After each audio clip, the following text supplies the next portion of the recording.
राजस्थान की राजनीति एक बार फिर संक्रमण के दौर में है। सत्ता परिवर्तन के पारंपरिक समीकरणों और दो प्रमुख दलों की खींचतान के बीच अब जनता का ध्यान उन चेहरों की ओर जा रहा है जो सिर्फ राजनीति नहीं, सामाजिक प्रतिनिधित्व की भाषा भी बोलते हैं। इस परिदृश्य में दो नाम तेजी से उभर कर सामने आए हैं, हनुमान बेनीवाल और रविंदर सिंह भाटी। राजनीति के जानकार मानते हैं कि इन दोनों नेताओं का उदय किसी संयोग का परिणाम नहीं, बल्कि मौजूदा सामाजिक परिस्थिति का स्वाभाविक परिणाम है।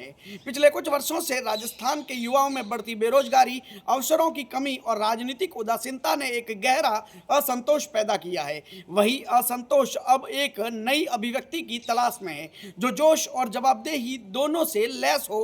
बेनीवाल और रविंदर सिंह उसी शून्य को भरते दिखाई दे रहे हैं। नमस्कार, हमारा नाम है रतन मफत सिंह राव और आप देख रहे हैं दी रतन टॉप का विशेष कार्यक्रम पॉलिटिकल अड्डा। मित्रों, युवा वर्ग के बीच रविंदर सिंह भाटी व हनुमान बेनीवाल की लोकप्रियता का आधार सिर्फ भाषण या नारे नहीं है, बल्कि उनका जमीनी जुड़ाव है। हनुमान बेनीवाल अपने तेज तर्रार बयानों, निडर राजनीतिक तेवर और सत्ताधारी वर्ग के प्रति खुली आलोचना के लिए जाने जाते हैं। वहीं रविंदर सिंह भाटी एक संयमित लेकिन प्रभावशाली वक्ता के रूप में उभरे हैं जो युवा मुद्दों को संगठित रूप से सामने लाने की कोशिश कर रहे हैं। राजस्थान की जनता, खासकर पश्चिमी इलाकों में, इन दोनों को एक वैकल्पिक आवाज के रूप में देखने लगी है।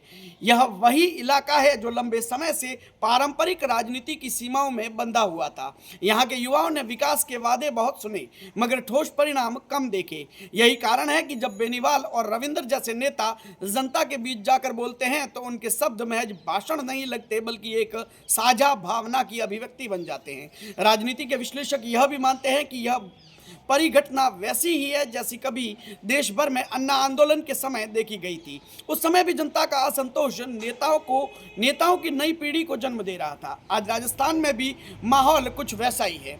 जनता सवाल पूछ रही है और युवाओं की एक पीढ़ी जवाब की उम्मीद कर रही है। जयपुर से लेकर बाड़मेर तक जब युवाओं से पूछा जाता है कि आज उन्हें किस नेता में भरोसा दिखता है तो बार बार यही जवाब सुनाई देता है, रविंदर सिंह और हनुमान बेनीवाल। यह लोकप्रियता सिर्फ राजनीतिक मंचों तक सीमित नहीं है, बल्कि सोशल मीडिया से लेकर कॉलेज परिसरों और ग्रामीण पंचायतों तक फैली हुई है। यह भी ध्यान देने योग्य है कि इन नेताओं की शैली एक दूसरे से भिन्न है, लेकिन उनकी दिशा समान है। बेनीवाल का अंदाज टकराव का है, वह सत्ता से सीधे सवाल करते हैं। वहीं दूसरी ओर रविंदर सिंह संवाद के माध्यम से राजनीति को सामाजिक संवाद में बदलने का प्रयास करते हैं। एक जोश का प्रतिनिधित्व करता है तो दूसरा संयमित संघर्ष का। यही द्वंद्व राजस्थान की नई राजनीतिक सोच की धुरी बन रहा है। राजनीतिक इतिहास गवाह है कि जब भी जनता और सत्ता के बीच की दूरी बढ़ती है तब कोई न कोई नया नेतृत्व उस खालीपन को भरता है। 2014 में राष्ट्रीय स्तर पर जो हुआ उसकी जड़ें भी जनता की असंतुष्टि में थी।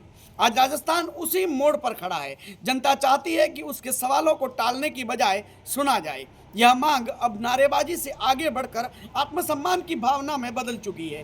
राजस्थान का युवा अब न तो वादों पर भरोसा करता है न भावनात्मक नारों पर। वह चाहता है कि कोई नेता उसके संघर्ष को अपनी आवाज बनाए। रविंदर सिंह और बेनीवाल का उभार इसी चाह का प्रतिबिंब है। वे दोनों सत्ता की भाषा नहीं बल्कि सड़क की सच्चाई बोलते हैं और यही कारण है कि उनकी मौजूदगी लोगों के बीच उत्साह भर देती है।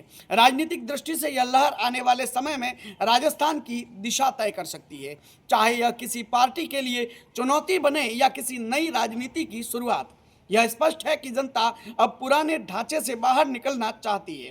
राजस्थान की मिट्टी हमेशा विद्रोह और बदलाव की जननी रही है। यहाँ के लोग जब जागते हैं तो सत्ता की नींव तक हिल जाती है। इस बार भी वही संकेत मिल रहे हैं, युवाओं की भीड़ में, चर्चाओं में और सोशल मीडिया के ट्रेंड में।